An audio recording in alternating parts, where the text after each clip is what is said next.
Bom, vamos agora trabalhar com uma operação que é chamada antilog. O antilog é quando dá o resultado do log, ó, e você tem que descobrir quem é o n. Ó. Você representa ele assim, ó, o antilog de 2,1239. Então, é quando ele dá o resultado e você tem que descobrir o logaritmando. Isso é chamado antilog. Então, agora o processo é o contrário, é o inverso. Ó. Você olha a característica e já percebe que o número tem que ter 3 algarismos. Característica, ó, 2. Ele tem 3 algarismos. Aí pela mantissa você vê que algarismos são esses. Então, ó, 12, 3, 9, onde que ele está?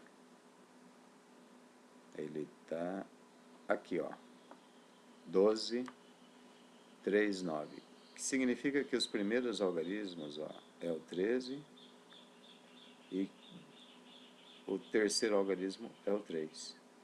Tá aí. Então o número n é esse, 133. Aí quando você faz o processo contrário, ó, você tem esse log aqui como resultado. Então o log de 133 é esse valor aqui. Veja mais um exemplo. Ó. Você tem, por exemplo, que o log de n é aproximadamente 3,1239. Você quer descobrir qual é o número n que dá este resultado como log. Então, é a operação que a gente chama de antilog. Ó. Então, antilog, ó, você sabe o valor do log e quer descobrir qual é o número que deu aquele logaritmo. Bom, primeira coisa, vejam que a característica é 3. Significa que esse número tem que ter 4 algarismos para ter característica 3. E os primeiros números são os mesmos, ó, 1, 3, 3. Por quê? Porque a mantissa é a mesma. Se a mantissa é a mesma, ó, é 1, 3, 3, 0. Esse é o número n. Veja mais um exemplo, ó, usando só a característica diferente. Agora, ó, o número tem que ter característica 4, ele tem que ter 5 algarismos.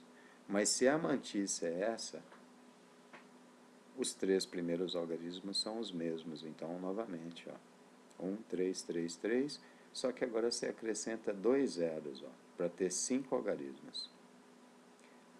E assim vai, ó. Bom, vamos pegar um exemplo diferente, agora com o número negativo. O problema com o número negativo é que quando o log é negativo, ó, a mantissa aqui ficou negativa também. E ela não pode ser negativa, a mantissa, ela tem que ser positiva. Então, para a gente descobrir o antilog de menos 1,8378327, nós vamos ter que usar um artifício assim, ó.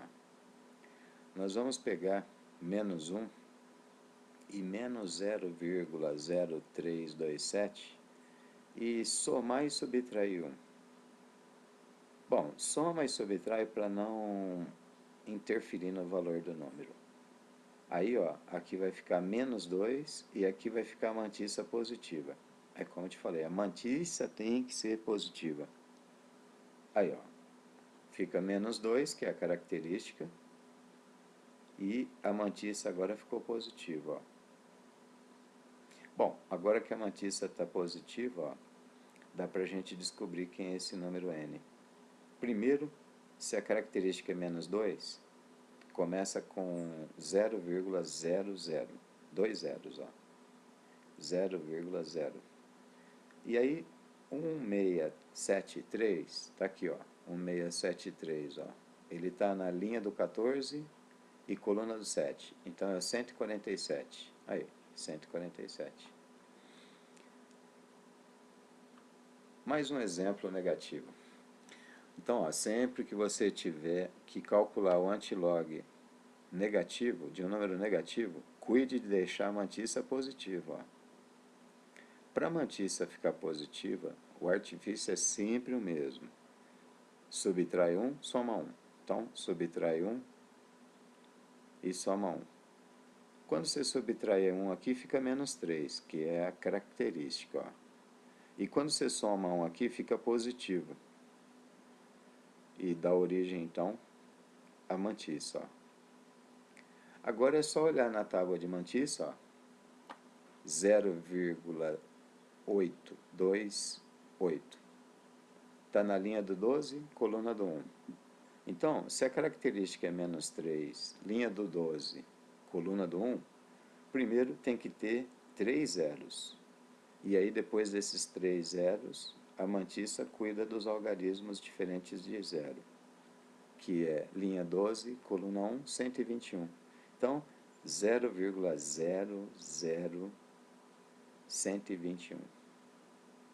Tá aí. Esse é o número n que dá este resultado como log.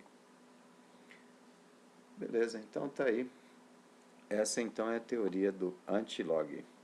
É importante saber antilog, viu? Tem muitas aplicações, acredite em mim.